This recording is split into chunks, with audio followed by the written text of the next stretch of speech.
President Trump, just a few minutes ago, the Supreme Court ruled that they are not going to slow down the sentencing. It's on for tomorrow.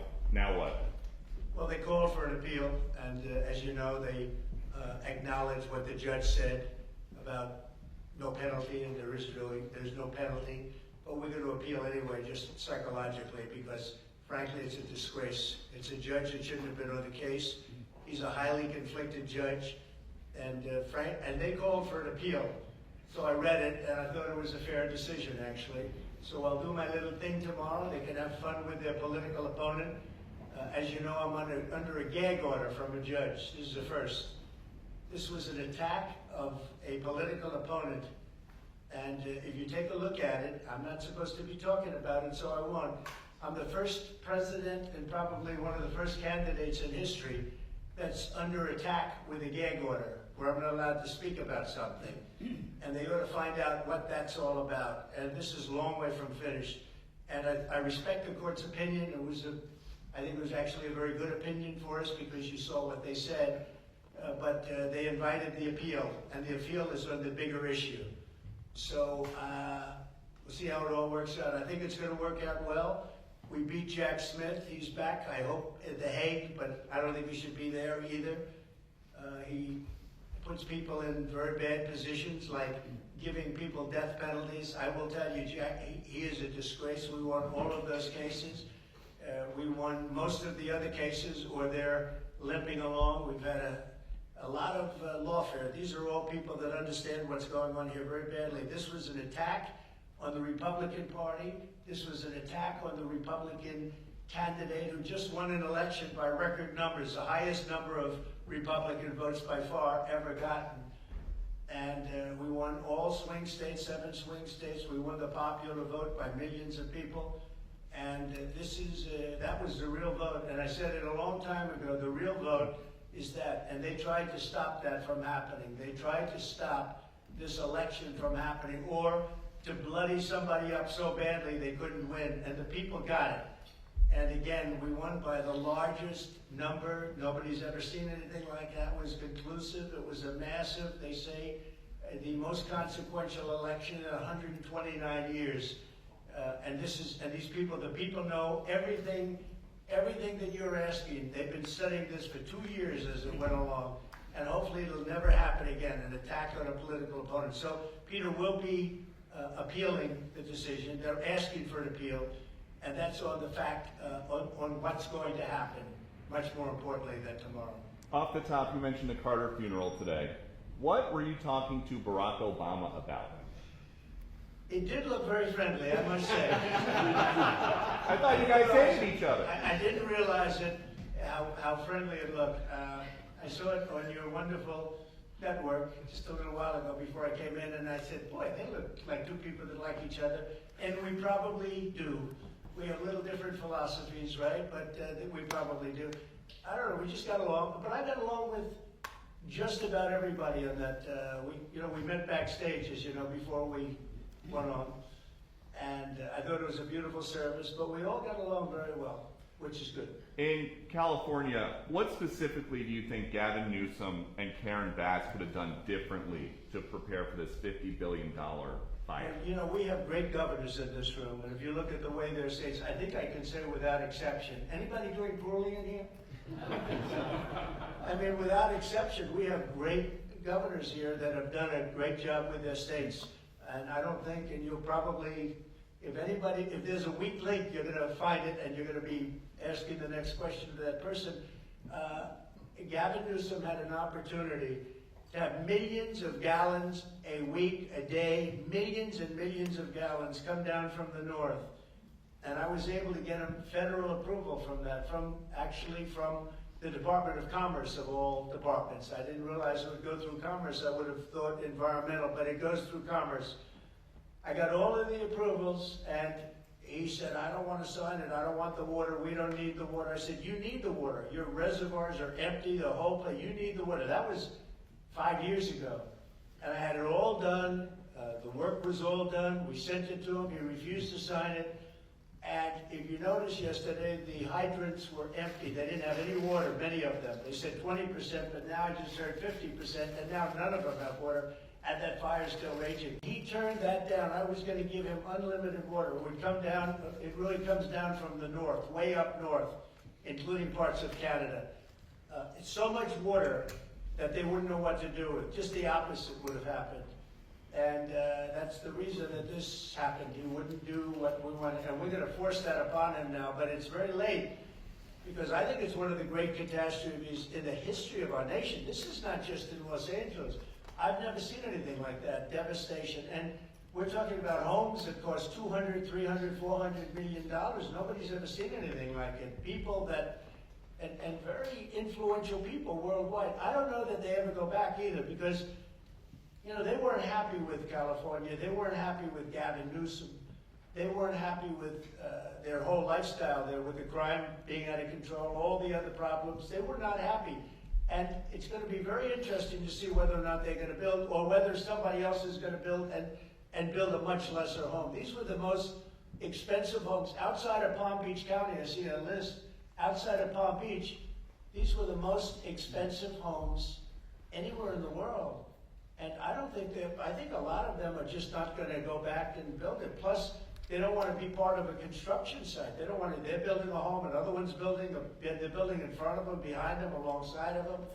So I think it's a tragedy. I think it's an incredible tragedy. It's also a tragedy for a tax base.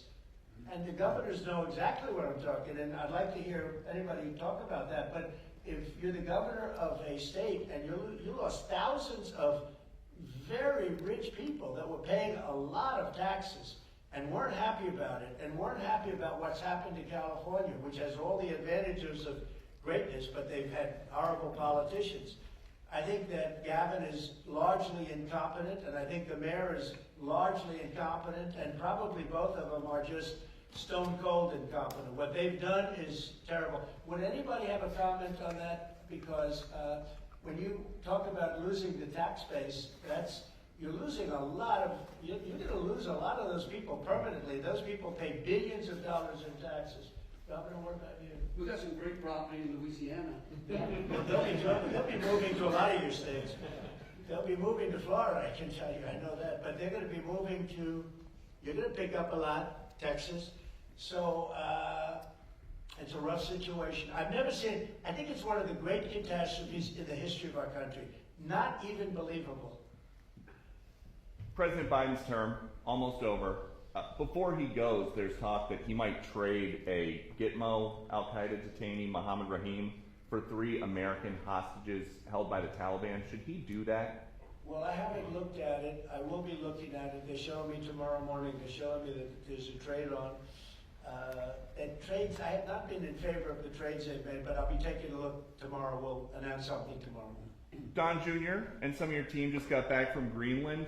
What's the price tag? Well, maybe no price tag. You know, look, we're going to have to see what happens, because Denmark, we need this for national security. We need Greenland very badly. You look at the Russian ships, the China ships, they're all over the place. They're, you know, surrounding. Now, they have for a long time. That's a lane.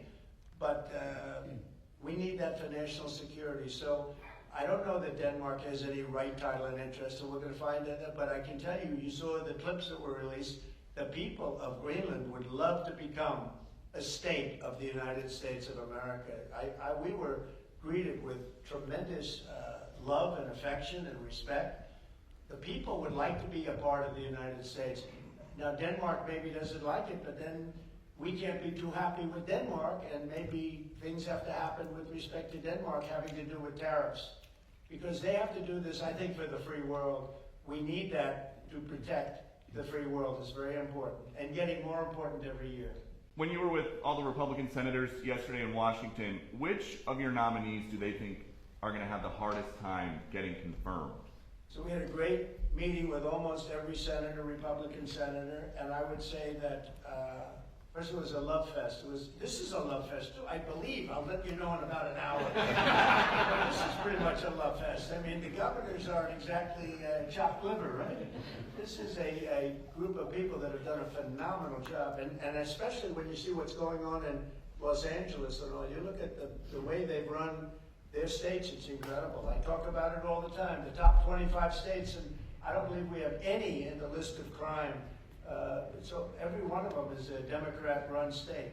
We want to get along with the Democrats. I'm trying to be nice. We're going into a new term. It's going to be a great time for, I'm going to call it the golden age. I believe we have a chance at the golden age of America, but I have to tell you, you look at the crime, it's all on the shoulders of Democrats and the way they run their states. And if these people ran those states, same people, same everything, but you put these people in those states, you wouldn't have crime like that at all. We've been watching over the last couple weeks, a lot of CEOs, including some who censored you 4 years ago, have been coming down here basically to kiss the ring. Did they change or did you change? Well, maybe we all changed. I think they've gained a lot of respect. I think they looked at the mandate that we got. As you know, we won the popular vote, as I said. We won all 7 swing states. They said, well, if Trump would win, I had to win 3 because I had a lot of early voting going on, and we had to win 3, and we won all 7, and we won them by a lot. We didn't win them by a little. We won them by a lot, and we won the popular vote by a lot. I think that had an effect. I also think it's like, let's get something done. You look at what happened with Facebook today and yesterday, what they announced. That was a big concession from them. I mean, they went from I call them the unlocked boxes. They call them lock boxes. I call them the unlocked boxes because they seem to be unlocked a lot of times. But you went from the unlocked boxes into a statement yesterday that's really talking about free speech. What a difference that is. And so we appreciate that. But I think they've gained a lot of respect. We've had everybody. Jeff Bezos came, Bill Gates came, Mark Zuckerberg came. Many of them came numerous times. The bankers have all come. Everybody's coming. I haven't had anybody saying anything bad about me. I'm not used to it. But a lot of it's respect. I think they respect the Republican Party. The Republican Party has become a much bigger party. It's become a party for the worker. If you look at all of the union votes that I got, and when I say I, it's really all of us together because it's a whole thing. But we won the Teamsters, we did great with the auto workers, we did, all heavily union, and non-union states we won by a lot. Florida is an example, we won by millions of votes, the highest vote ever gotten. And so it's been a great period of time. A ton of world leaders have called you as well. We understand still no call with Putin. Is that a day 1 or week 1 call that you want to have? He wants to meet, and we're setting it up. President Xi, we've had a lot of communication, and we have a lot of meetings set up with a lot of people. Some have come, but I'd rather wait till after the 20th. And when you say meet with Putin or meet with Xi, do you guys want to have some kind of a summit, or are they going to come here? To be determined, but President Putin wants to meet. He's said that even publicly, and we have to get that war over with. That's a bloody mess. Soldiers are being killed by the millions. I looked at some very graphic pictures yesterday. The soldiers that are being killed, it's a flat field. The only thing that stops the bullet is a body. It's a very, very flat land. And the soldiers are fighting, and they are dying by the hundreds of thousands. And not to mention the towns and the cities which were, largely demolished. And there are a lot of people in the big surprise, and it's going to be a very unpleasant surprise, is how many people were killed in that war. It's much higher than the press is reporting. When a building comes down, these are big buildings, they're 2 and 3 blocks long, different kind of construction. They're long and not that tall in many cases, but they're 20 stories. But when a building like that comes down and they say nobody was injured, no, a lot of people were killed. I think the numbers are going to be much higher. And that's a war that would have never happened if I were president, and it's a war that I'm going to try really to stop as quickly as I can. The number of people dying on a daily basis, and I get the reports every single day, and largely soldiers at this point, but the number of people, both Russia and Ukraine, it's staggering. When you threatened tariffs on Canada a couple weeks ago, Justin Trudeau rushed down here. He wanted to make nice. Now he's on the way out. Is that what you wanted? I didn't think he was going to quit. He probably saw the numbers. Look, I call him Governor Trudeau because they should be the 51st state, really. It would make a great state. And the people of Canada like it. They pay lower taxes. They have virtually no military. They have a very small military. They pay less than 1%. They're about the lowest payer in NATO. They're supposed to pay much more. They haven't been paying. They have a lot of problems, and I was with Wayne Gretzky. I said, Wayne, would you like to be the governor of Canada? I can't imagine anybody doing any better than Wayne. Wayne was not too interested, but I think he probably would have liked statehood. He's a friend of mine. He's a great guy. He's the great one. We call him the great one, right? He's a great hockey player. But I will say this. I think that there's, it was stated pretty strongly a couple of weeks ago about Canada, and people laughed, and now they're all saying, well, it's very interesting. And I say from the standpoint of the United States, we're subsidizing Canada $200 and $250 billion a year. We have massive deficits. They've taken about 20% of our car business. I'd rather do it here. We could put tariffs on that. We don't have tariffs on them yet, but that will happen. But they've taken about 20% of our car business. I'd rather have it done in Detroit or have it done in South Carolina or any other state that does cars, and we have a lot of them. We don't need Canada for that. We don't need Canada for lumber because we have big forests that we have, not utilized. In some cases, they're protected, which I can take that protection off. And you take down a tree and you grow a better tree, and that's pretty common. But we don't need anything. We don't need their fuel. We don't need their energy. We don't need their oil and gas. We don't need anything that they have. And I said to Trudeau, I said, why are we subsidizing you $200 and $250 billion a year? He said, I really don't know. And I said, well, I don't know either. I said, what would happen to Canada if we didn't? He said Canada would be obliterated if that happened. I said then Canada should be a 51st state. And that's where we are now. A story that kind of disappeared very suddenly. Do you have any idea whatever happened to the drones? What happened to drones? Well, you had said that you thought the government knew what was happening with these drones over New Jersey. There were some by Bedminster. I don't know. They're over Bedminster a lot. So what happened? I'm going to give you a report on drones about one day into the administration. Because I think it's ridiculous that they're not telling you about what's going on with the drones. And it's not only with me. Glenn was telling me today that in Virginia they have drones all over the place too, and nobody's reporting it. I don't know why they're not. Do you want to say something about that? Just one quick comment, which is we are home to the largest naval base in the world in Quantico, and we house a lot of the SEAL teams and have a huge national security infrastructure. And now for 2 years running, we have had drone incursion over secure airspace, and we still don't know why. And I think that's absolutely unacceptable. And I think President Trump and the new leadership coming in, I think will work diligently to understand who's behind this and what we do in order to stop the digital surveillance of all of our secure infrastructure. Is it dangerous? Well, I can tell you this. While we were dealing with a terrorist attack in New Orleans, we had drones being thrown over our nuclear reactors in Louisiana. And we brought that attention to the FAA. We've been asking the FAA to give these states the ability to mitigate these drones. And it's sitting on some bureaucrat's desk. And that's real. Nobody knows. They don't want to talk about it. Go ahead, Governor. You want to say? I was just going to say we have drones in Wyoming flying over our infrastructure as well.